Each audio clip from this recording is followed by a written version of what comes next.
Anjana-shalakaya chakshurunmilitam yena tasmai Shri Gurave Namaha.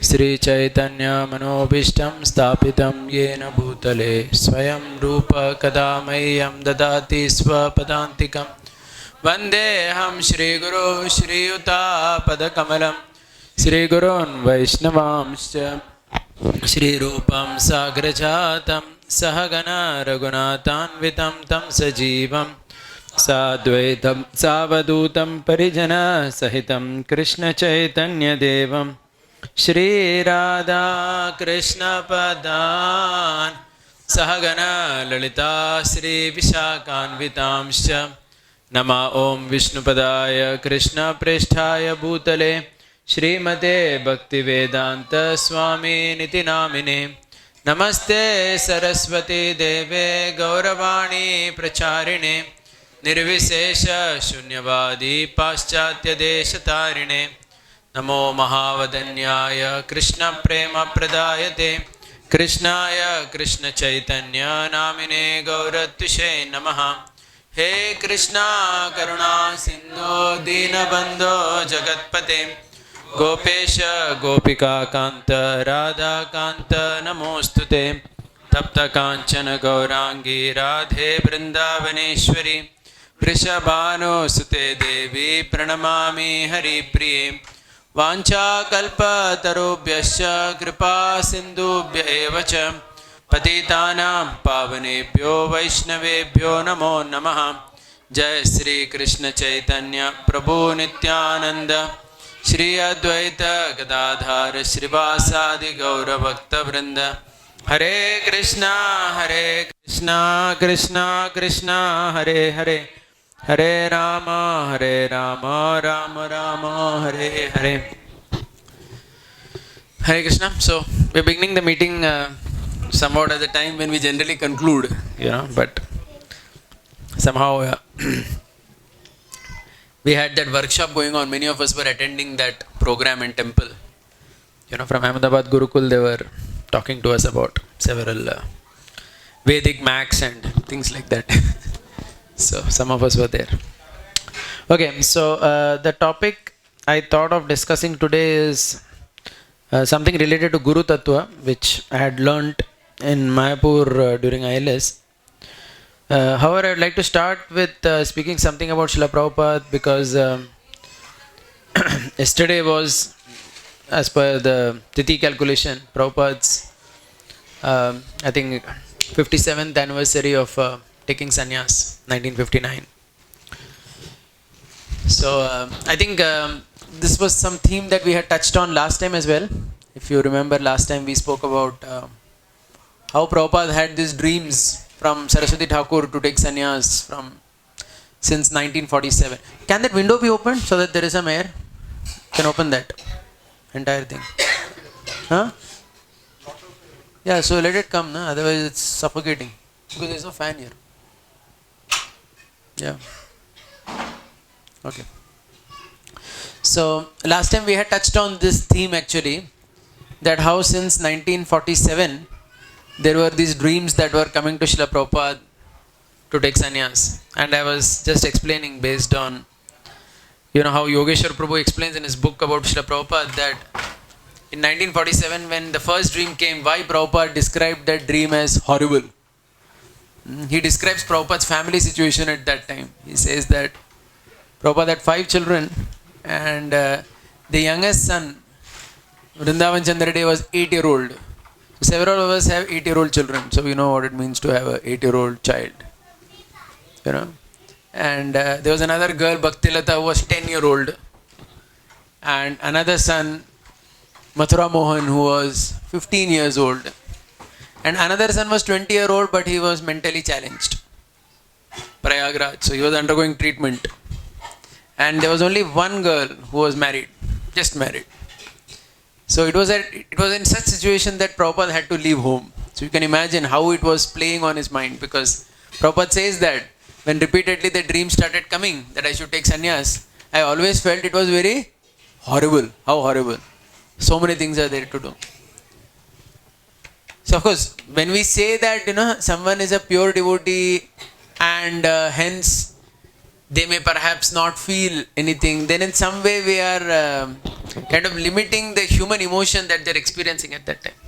Because even when they are pure devotees, when they come to this world, they experience what every human being experiences with family, with children.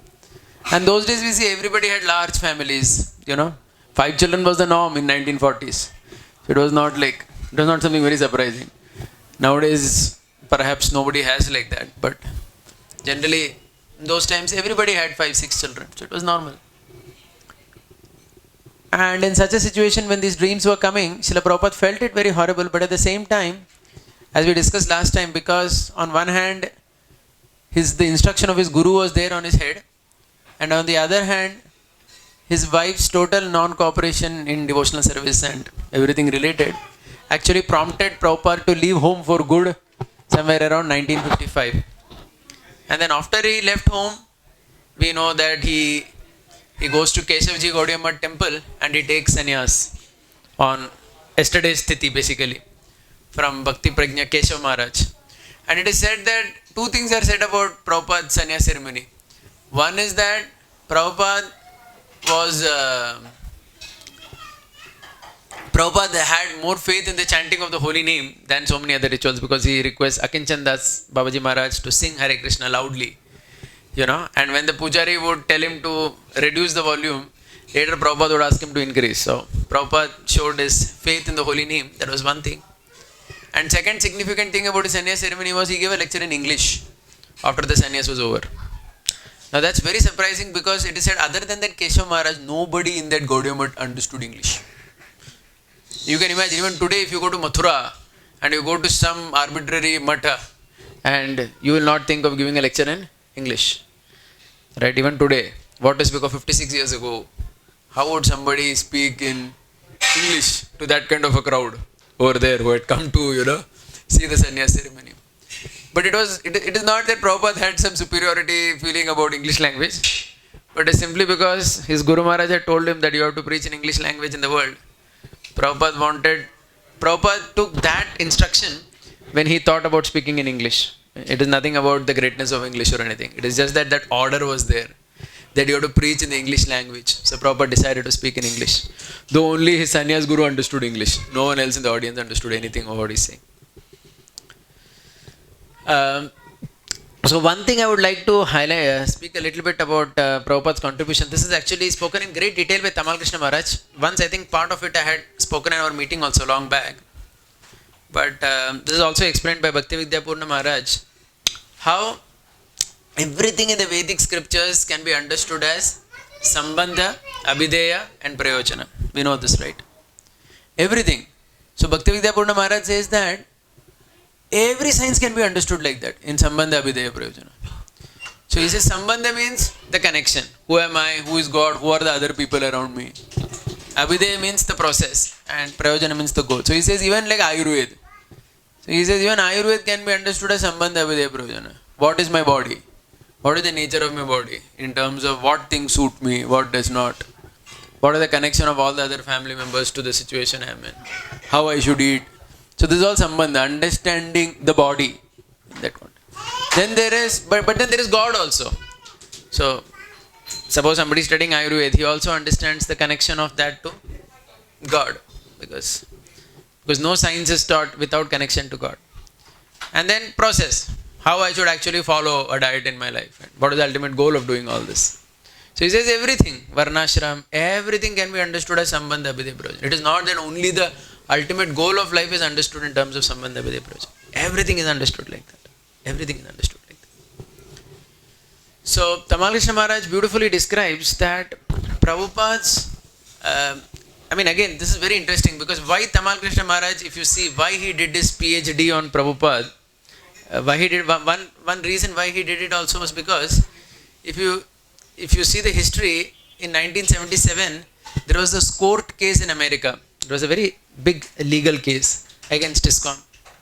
Legal case where all these, 1977, where all the deprogrammers and there were many kinds of such people who were very envious of the Hare Krishna movement, and also the parents of many of the devotees who had joined. They all came together and there was this case that was there in the New York court. And the case was that Hare Krishna movement is a very dangerous cult and it should be banned. That was actually the case. So it was quite strong actually. And Prabhupada was that time in India. I was very concerned about this whole thing. But so there was one sannyasi at that time in America who was fighting that case in the court. His name is Adi Keshav Swami. He fought that case on behalf of ISKCON. And Prabhupada told him actually, Prabhupada was very sick, but Prabhupada told him that every day you go and read one purport saying that this is our evidence. And next day the court will be adjourned and next day you go and read another purport. And this way let the case go on. Read all our purports to the judges. Tell him everything.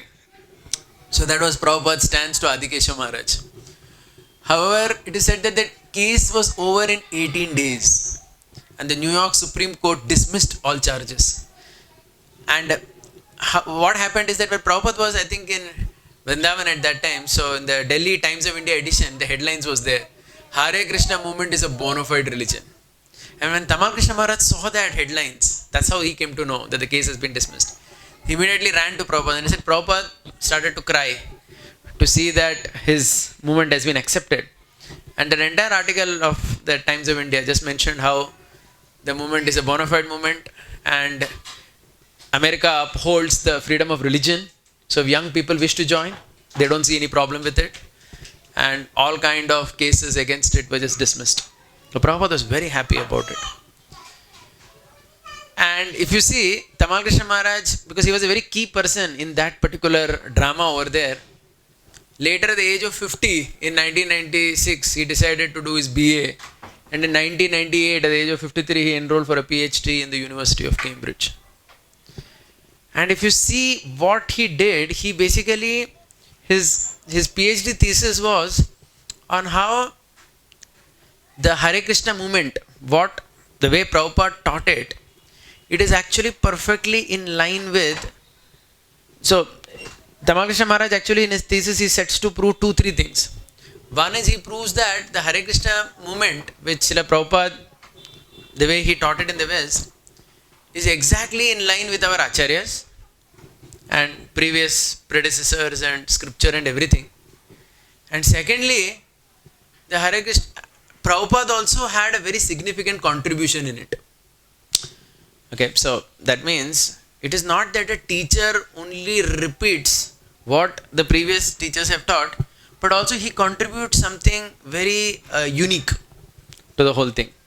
And that is something that Tamal Krishna Maharaj proves. So he basically says that how in the domain of Sambandha, Abhidaya and Prayojana, how Prabhupada used 3 phrases.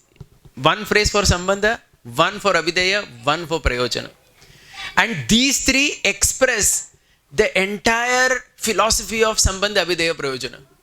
And how it is perfectly in line with all the acharyas. So this is what he did actually. Of course, he did only Sambandha and Abhidaya. Prayojana he could not do because he passed away before that. But anyway, he wrote an introduction to his thing as well. So I want to speak briefly about that before I go ahead on the Guru topic. So Tamal Krishna Maharaj writes that in Sambandha, is there any issue why we are not opening that window? Are there mosquitoes coming in or? Oh, the water is coming in. No, this is no use of opening this. Maybe just try to open this up.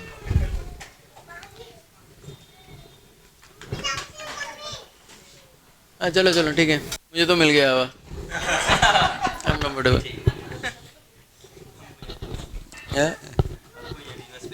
Yeah.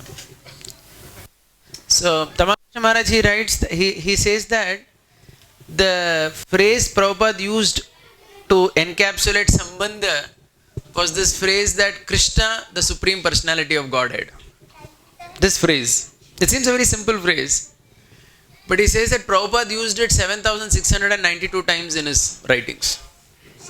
7,692 times Prabhupada used the term Krishna, the Supreme Personality of Godhead in all his writings in 10 years. So he says that he calls this the Mahavakya of Prabhupada's teaching. That Prabhupada preached with this Vakya boldly from day one. And this Vakya, 2-3 things he says. One thing he says is, that this was exactly in line with what all the previous acharyas and scriptures were telling about Krishna. But at the same time, this phrase was used by Prabhupada the maximum.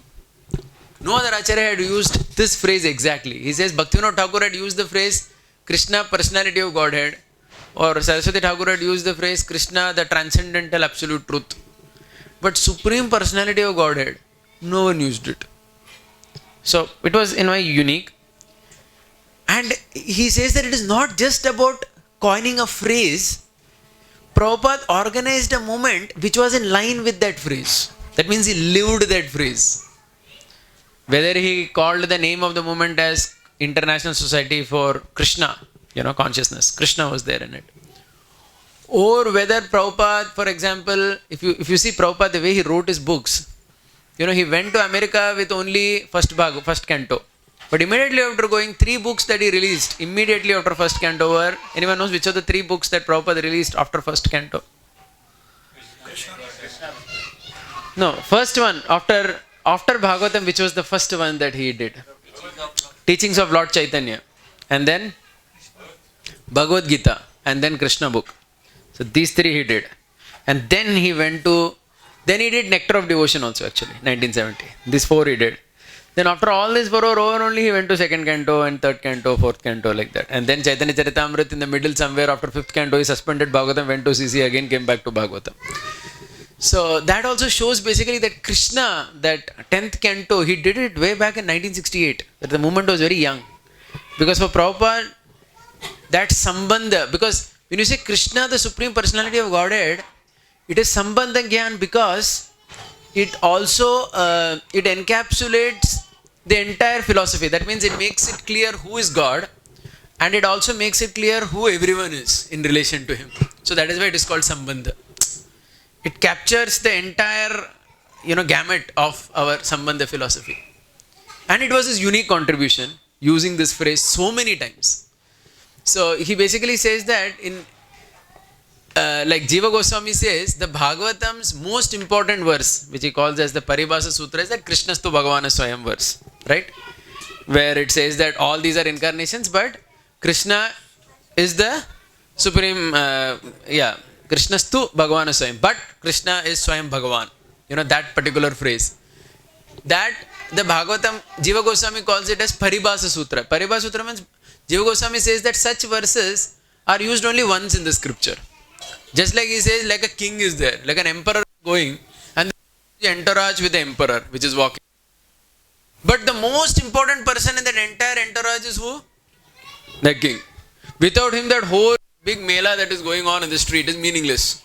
There is no meaning only to all these people without that king. So he says, Paribhasa Sutra is of that category. A singular verse, great importance. And based on that, the whole thing is based. So, Jiva Goswami proves that in great detail. We may go to that some other time. So, that is part of one of the Shat Sandarbha, where he just takes this one verse and he... Krishna Sandarbha. Yeah. Tattva, Paramatma, yeah. Krishna or Bhagavat, I'm not... No, all 6 are called Bhagavad. One is Tattva, then there is Bhagavad, Paramatma, Krishna Sandarbha, Bhakti Sandarbha and Preeti Sandarbha. So I think it's Krishna Sandarbha only, the 4th one, 3rd or 4th one.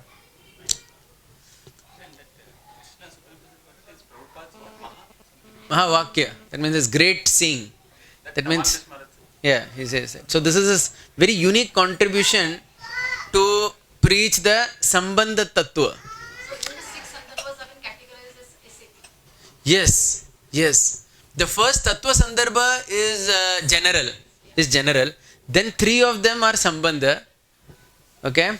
Then the 5th one is Abhideya, Bhakti Sandarbha. And the 6th one, Preeti Sandarbha, is Prayochana. It's like that. So first is introduction, Tattva Sandarbha. Then 3 are Sambandha, because Sambandha is considered very important. And then there is, Bhakti Sandarbha, Abhideya, and then Preeti Sandarbha, 6th one. So it is said that this Paribhasa Sutra comes only once in the Bhagavatam. But Prabhupada was preaching to an audience who does not understand things, over the modern Western world, and, they will not really catch it so quickly. So Prabhupada emphasized it so many times, 7,000 or more times. And Prabhupada also was not at all shy. So Tamal Krishna Maharaj says he was not at all shy to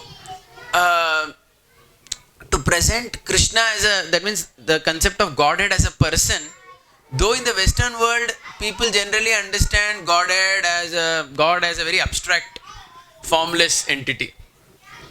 And about Krishna, Westerners only had misconceptions.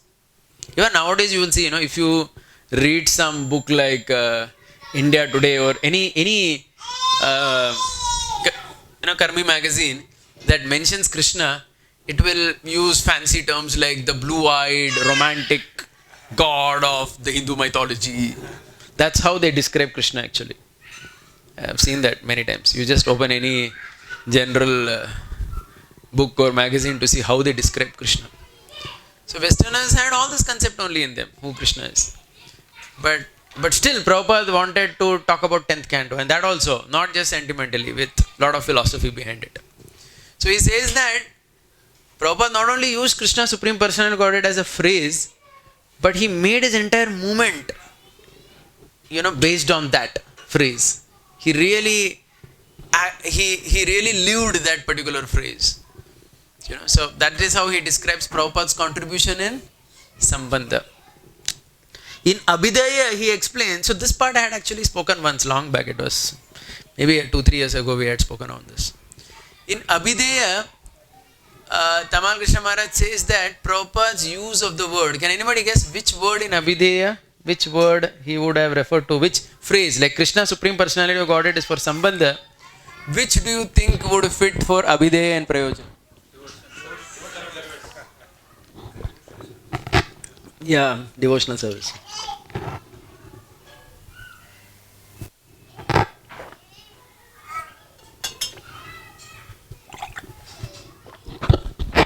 He says that the phrase devotional service, fits Abhidaya because that is a process. Which propose, and Prayojana, which is a phrase? Okay, good guess. Anybody else? Because Tamal Krishna Maharaj says something, but anybody else could think of what could be Prayojana? It's a phrase like this. 2 words, 2-3 words, not more.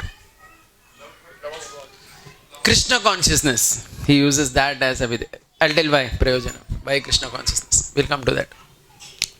So for Abhidaya, he says Prabhupada, so these 3 phrases, if you see, it captures the entire Krishna consciousness philosophy. Krishna, Supreme Personality of Godhead, devotional service, Krishna consciousness. So we'll come to it later. But devotional service. So he says again, this particular term devotional service, the frequency with which Prabhupada used it indicates its importance. And it defines so nicely the process. Because devotion in general is very abstract, but devotional service is very concrete. And another very interesting Tamal Krishna Maharaj says is, if you see Prabhupada's Bhagavad Gita, Prabhupada translates even Karma Yoga as devotional service. So he raises the question, how come Karma Yoga can be translated as devotional service? Clearly, definition में तो आता नहीं है वैसा. Bhakti Yoga is devotional service. Karma Yoga भी devotional service कैसे हुआ?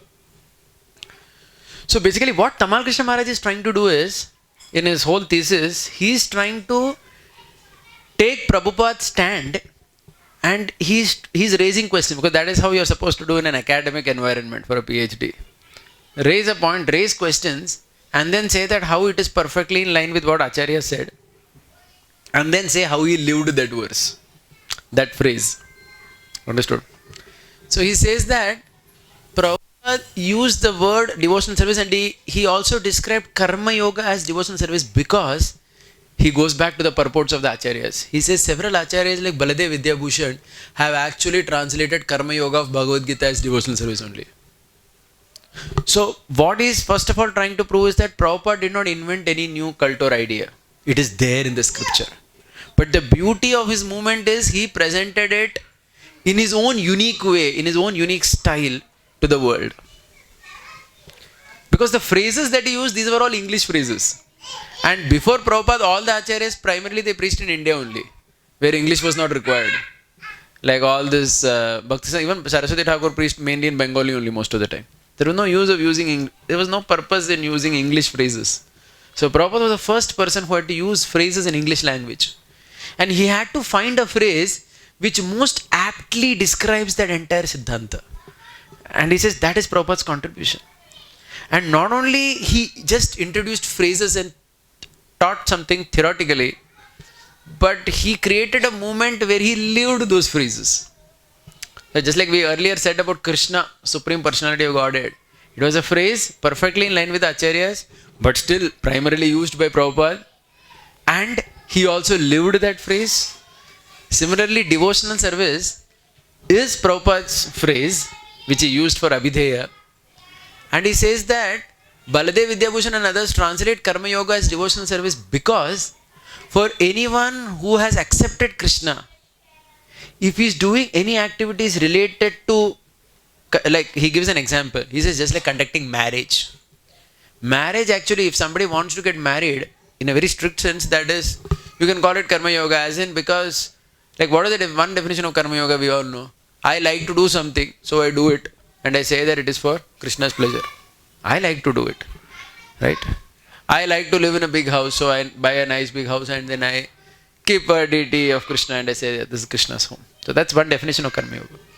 So he says Prabhupada, for example, he conducted marriage of his disciples. He did that. And he says that it was never a job of a sannyasi to conduct marriages. And many other very technical sannyasis and so many others criticized him for conducting marriage, saying that how can Swami conduct marriage?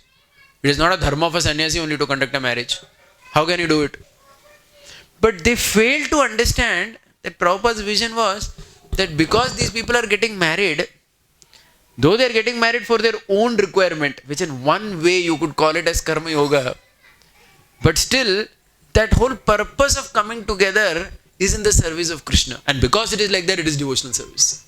So that means Prabhupada did not simply translate Karma Yoga of Bhagavad Gita as devotional service. He lived it. He lived it. He showed by his own acts that yes, it can be seen that way. Or Prabhupada opening schools. Right? In fact, we are doing all this analysis of, of all this Gurukul system and all, right? So there is this very beautiful, one second. I had put it on the WhatsApp group once. I'll just try to go back to that. Yeah, that one letter of Prabhupada, very beautiful it was. Even I was kind of surprised to see that kind of, generally we have our own idea of, one second, I'll just try for 2-3 minutes if I get that.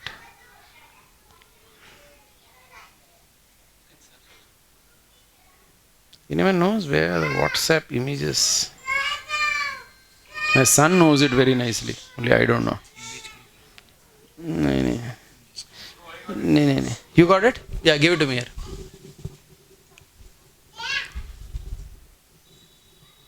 Yeah, just give it here. Oh, yeah, correct. This is a letter of Prabhupada, which is in 1974. Memo, right? Something. So, Prabhupada writes many points. Look at this one point here. To perform research work into the ancient Vedic educational schemes such as Gurukul, as well as the development of individual through yoga, and to promote and distribute this research work throughout India and the world. Prabhupada has written this under some of the duties of the GBC members, saying that there shall be the GBC to act as instruments, and then he has said what all they should do. Point number O, it is point number O, MNO. Point number O, so perhaps there is something starting from A, we don't know. Prabhupada has given a list of tasks they have to do. One of it is to do research into the Gurukul system of India and to find out, methods of education through this research and distribute it throughout India and the world. They written that. I was because many times when we hear of these things, someone feels that is it really devotional service? ये devotional service है क्या? ये क्या कर्म योग है? Max wax क्या है? ये सब क्यों सीखना है?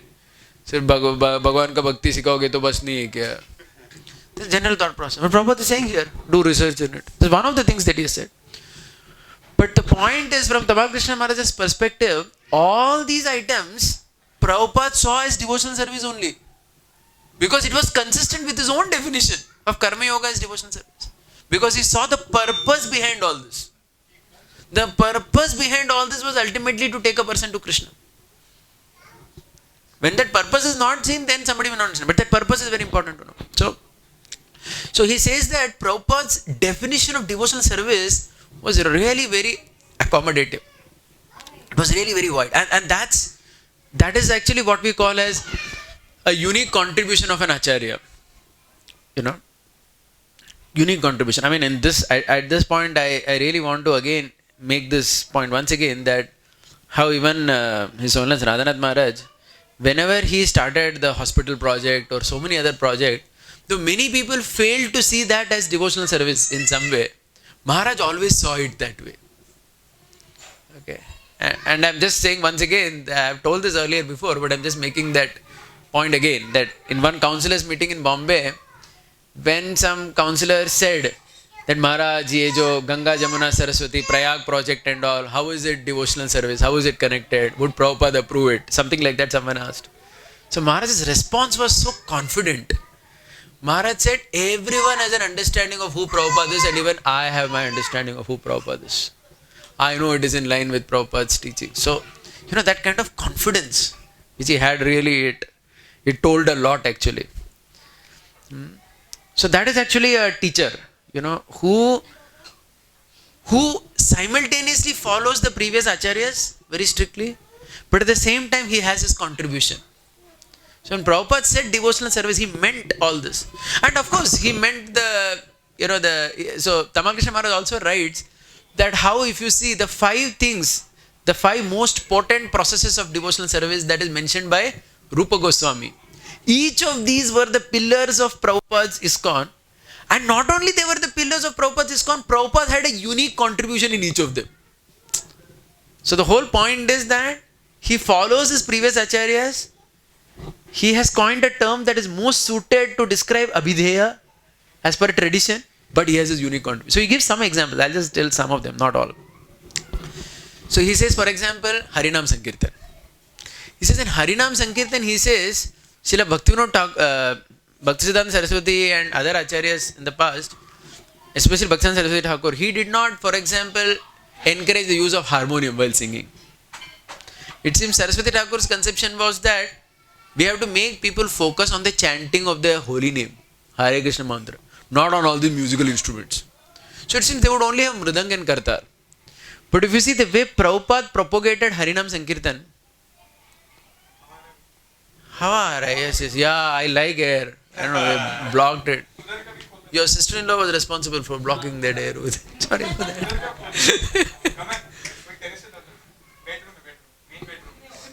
That's fine. Utna waiting.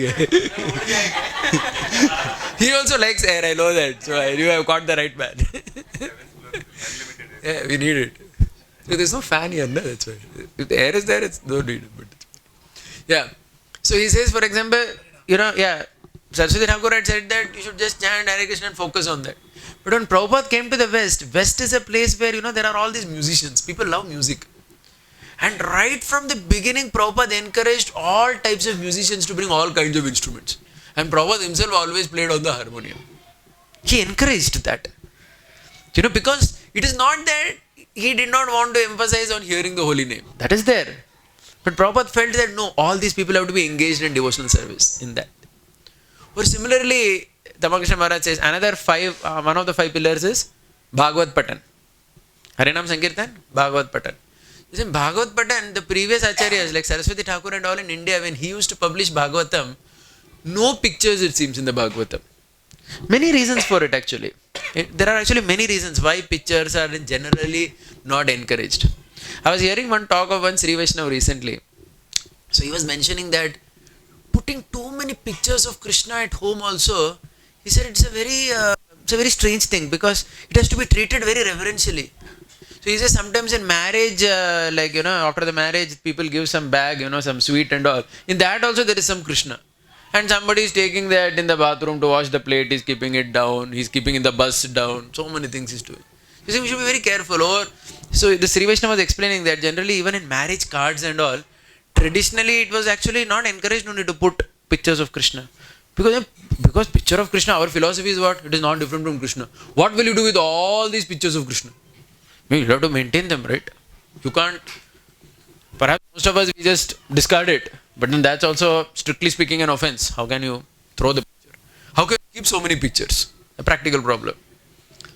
So traditionally, that's why in India, the use of pictures in general was limited. But at the same time, when Prabhupada was preaching in the West, and also another reason which you can see is that in India, if you kept pictures and all, the cost of the book increases.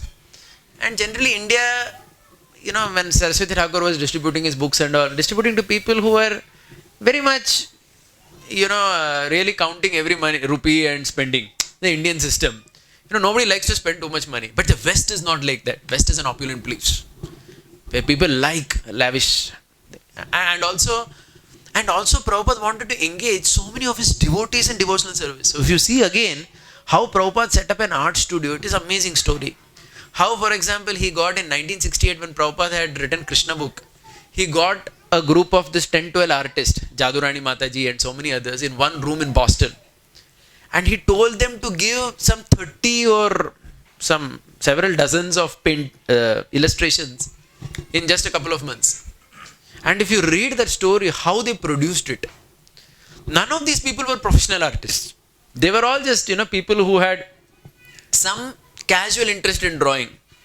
But they were not professionals. But if you see the work that they produced, it is really a professional work. If you see ISKCON paintings, right? They're very rich actually. So the beauty is that how he engaged these people in devotional service in a very unique way. So book printing was there, but all these people had to be engaged. So he engaged them, and they certainly made advancement. Right? Generally, when does a person make advancement? You make advancement only when you take responsibility. That's considered one word. Without responsibility, there is no advancement. So when these people took responsibility and produced something, they actually made advancement. And that you can see in the history of ISKCON. So like this, Tamal Krishna Maharaj says how in every of the 5 potent things, like deity worship, he says in deity worship, this whole Jagannath Rath Yatra concept was Prabhupada's unique contribution. Prabhupada contributed that. It is, you don't see in any other Gaudiya Math or any other people who are doing Jagannath Rath Yatra like this. Or installing Nityananda Prabhu's deity was Prabhupada's special contribution. He says generally if you see in Gaudiya Math, you will see Radha Krishna and Chaitanya Mahaprabhu. Nityananda Prabhu not. Or otherwise sometimes you will see Bhaktivinoda Thakur introduced Gaur Gadadhar deity, with the concept that Mahaprabhu is Krishna and Gadadhar is Radharani. But Prabhupada established Gaur Nitai because he saw Nityananda Prabhu's position, which is spoken in Chaitanya Charitamrita, Chaitanya Bhagavat, as someone especially who is most merciful to the fallen people. And Prabhupada saw that's how the most modern world is, including India and all the world. So you have to have Lord Nityananda, to allow people, to give people that mercy, to allow them to connect. Very unique contribution. So it's a very beautiful thesis actually. If you actually read that thesis very carefully, he keeps hammering this point, how simultaneously you are faithful to your entire parampara, and at the same time you are introducing something in a particular foreign culture with unique contribution. And because he did that, it became. And similarly, he says even this whole concept of Narasimha. So this was Prabhupada's very unique contribution. There is nothing like Narasimha, it seems, apparently, in all the other Gaudiya mutts and everything. Yeah, it's not there. Prabhupada introduced that in 1967 because Prabhupada felt that Lord Narasimha Dev is a protector of the devotees, and our devotees need protection. Because all our devotees are... No, this arati actually started when Prabhupada was the 3rd heart attack, 1967. So heart attack hua na. So our master has not finished his work, that chapter if you see. There he said that start praying to Narasimha Dev as a protector. The song is there. Song is what? The first part, there is actually 2 songs of Narasimha Arati. One is from Dashavatar Stotra, one is from some Puran. वो दोनों को combine करके हम नरसिम्हा आरती बनाते हैं. Correct? Yeah, of course. You see that. Apparently they don't. That's Prabhupada's unique contribution. So in every domain, if you see, that's what devotional. So devotional service, this phrase which he introduced, uniquely he introduced that phrase. He did unique activities in it, but still he was constantly faithful to the parampara and all the past. In this way, it's not a cult, it's a very ancient religious practice. But at the same time, made in a way that is accessible to the modern world. So this is about Abhideya. Then about Prayojana, he only wrote the introduction. Because after he wrote the introduction, he flew to India in 2002 and he passed away in the car accident. So he did not live to elaborate that. But he makes the connection very nicely. He says that devotional service as such can be also seen as the goal. Right? Like, don't we say devotional service is not only the means, it's also the goal. But he makes a distinction that devotional service as Vaidhi Bhakti is the means. And as Raganuga Bhakti, spontaneous, is considered as a goal.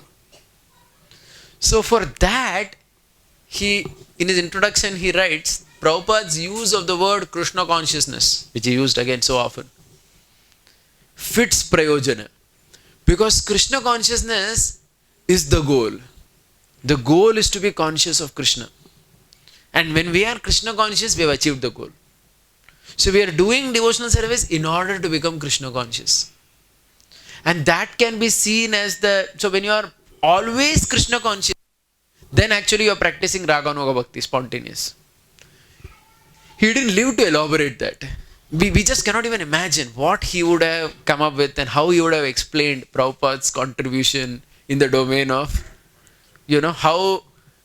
what he actually did or contributed very uniquely in terms of always keeping a person Krishna conscious, which is the goal of everything. He didn't live for that. Of course, his professor wrote it. I didn't read that chapter though because it's kind of somehow, we would have wanted Tamal Krishna Maharaj himself to write it. So one of his professors only, he wrote it and they had given him the doctorate. Posthumous doctorate. They awarded him. But it very nicely, I thought it summarized Prabhupada's contribution in all these three domains of Sambandha, Abhideya and Prayojana. Right? No. It was... professor का नाम मैं भूल गया. See, Prabhupada's, this Tamal Krishna Maharaj's PhD advisor's name was Julius Lepser or something. No, your advisor didn't. There was another professor in Cambridge University. I unfortunately forgot his name. Something from G. I don't know whether he's a devotee. Huh? He's a devotee? No, I am not sure. No. I'm not sure. He's not. It doesn't look like the way he writes. No. I'll have to find out.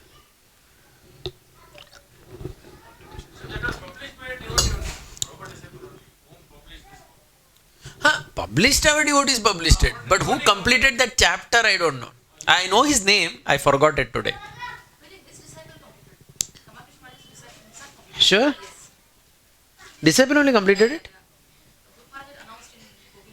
Acha? Oh, maybe then. He's only Garuda Prabhu. I don't know. He's telling Prabhupada disciple. Not sure. Okay, I know his name. Something from G it starts.